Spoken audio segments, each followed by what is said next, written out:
Nintendo dropped the Pikmin 4 demo this week, and like the current trend in demos, it allows you to play through the beginning of the game and then transfer that save into the full game on release. Of course, none of this matters if it's not any good, so let's dive in and find out if this is the next best Pikmin. I will say one thing before I begin. If you already plan to buy Pikmin 4, just go download the game and play it. Sure, I want you to stick around and watch this video as well, but the save carries over. There really is no reason not to experience it for yourself, unless you're waiting a little closer to release to not have that 3-week gap of time between them. The game starts with an animation showing how Oliver crash landed on the planet. He discovered the Pikmin who helped him find and recover his ship parts, and also coming across this new mysterious creature.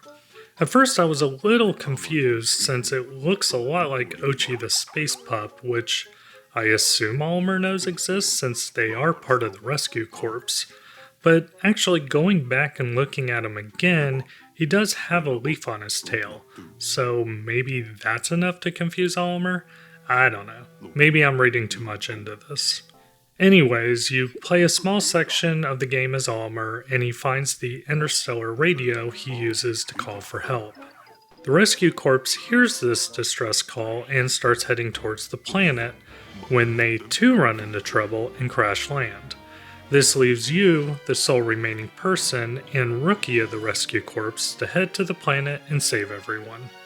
I was a little worried about the possible length of Pikmin 4 when playing through the demo, since you find like 4 of the 7 rescue corps fairly quickly, but 2 new story beats appear that cleared this up pretty quickly. For one, you stumble across someone who is not even in the rescue corps, at which they go on to explain that other people probably heard Oliver's call for help as well, which now brings us an undetermined amount of people we might come across and save. Also, you run into this new mysterious leaf-covered guy who takes a person and also turns them into a leaf person. Even after saving said person, you can't even ID them, and this adds another story beat of finding who this mysterious leaf person is, while also trying to cure and ID those he is converting. For the first time in a Pikmin game, you actually get to create your character. What tools you have to do so, though, is not super deep. You start with your standard skin colors, then you pick one of 4 body types. After that, it's face, hair color, and suit color. I can't say I was particularly happy with my final choice, but I did grow into his looks after playing with him for a little bit. The standout of this demo for me was Oatchi The Space Pup.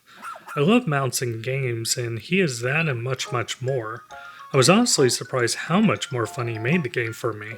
He actually starts off too small to ride, and only his slam ability is available, but that only lasts for about a day of game time before he grows up into the good boy he is.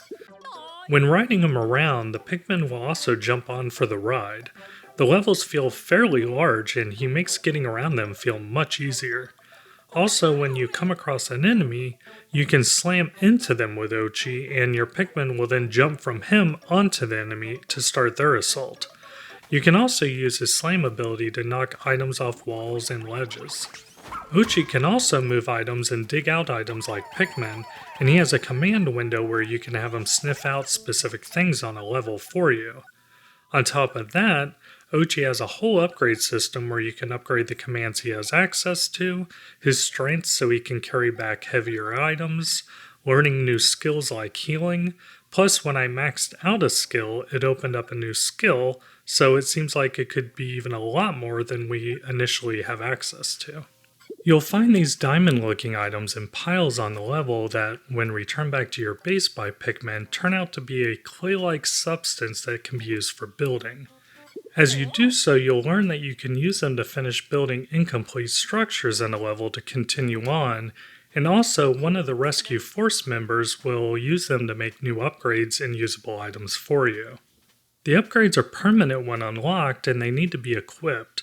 You can also unequip the ones you don't want active, but I did not notice a limit to how many you can actually have equipped, so I'm not sure why you would do this other than to maybe create more of a challenge for yourself.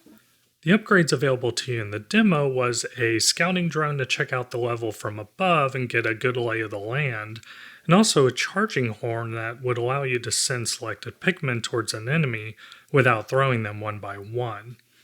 You can also craft one-time use items like ways to heal your Pikmin or Oatchi.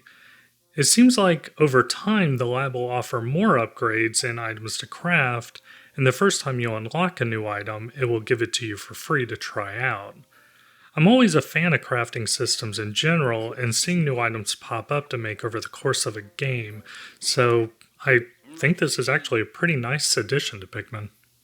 Also new to Pikmin 4 are Sublevels, which are basically underground mazes with more items to find for sparklium, and also the place you need to find missing people. As the story explains, they probably made their way underground to avoid the monsters above, which was probably a poor choice on their part since there seem to be a lot of monsters in these sublevels as well.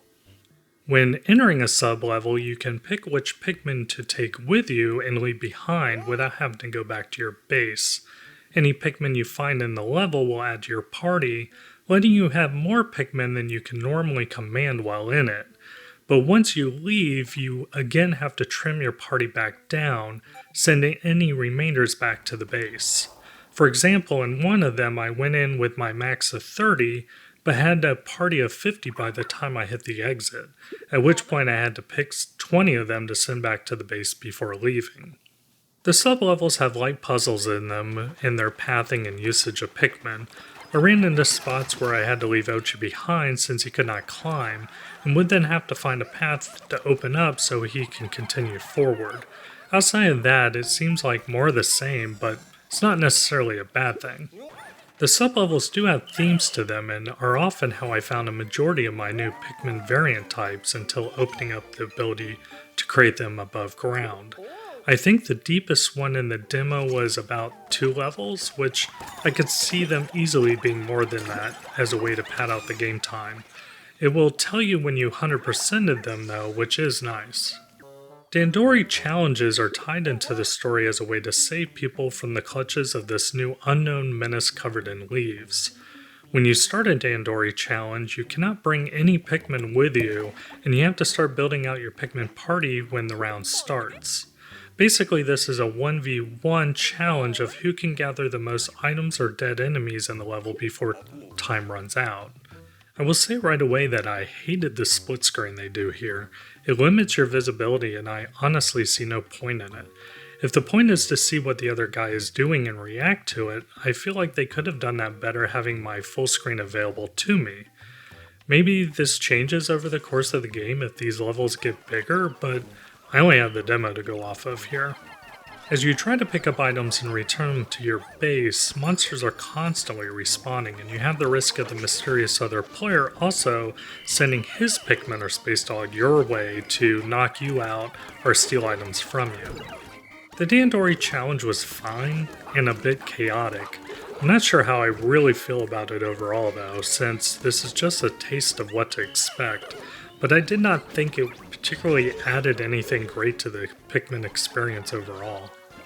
When I first started Pikmin 4, I was a little worried. It starts out slow with a lot of story and mechanics, which honestly was a little tedious to start. But once I did get through all that, I started having a blast jumping on Oatchi and riding through the levels, laying waste to the enemies while collecting treasures for fuel. I did think the load times to get into the main levels could be a little long. I clocked about 21 seconds to load the first level, which is one time coming into it, but also every time you leave a sub-level that exists in it. I'm not sure if this is going to get worse or not as the levels get bigger through the course of the game though. Outside of that, I'm pretty excited to continue my time in Pikmin when it releases. Have you played the demo? What do you think about it? Why don't you let me know in the comments below, and thanks for watching. I hope you look forward to more videos from Switchover in the future.